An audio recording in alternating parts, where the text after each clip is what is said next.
Polem, dat onder industriewij polyestertanks en silo's maakt, baande juster voor een grutpad af.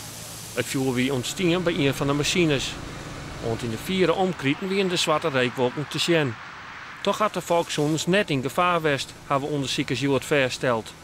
Wel is het kankerverwekkende styreen ongetroffen in het bluswetter, maar dat wetter is in een apart bassin opvangen. Maar is dat nou echt nog gevaarlijk, dat wetter? Nee, het waterschap heeft aangegeven dat zij hebben het onderzocht en de gehaltes aan styreen in het bluswater zijn zeer laag. Zelfs vele malen lager dan in het oppervlaktewater is toegestaan. Dus dat is heel geruststellend.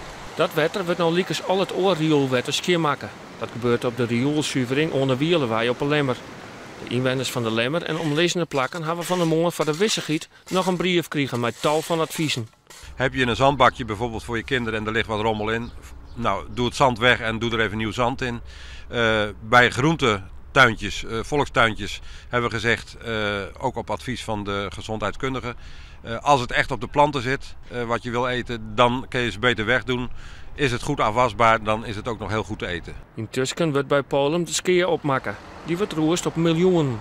De technische recherche doet onderzoek naar de oorzaak en maakt foto's vanuit de lucht. Het bedrijf draait voor een paar terug. Een behoorlijk aantal van de mensen is gewoon aan het werk, omdat we een aantal plakken in het bedrijf hebben, we gewoon aan het werk kennen. Dus het is net zo dat alles plat is. In principe is het zo dat we zo'n grote machines hebben waarvan de traaien plat binnen. Dus betekent dat we de helft nog gewoon operationeel hebben, dus daar ben we gewoon aan het werk.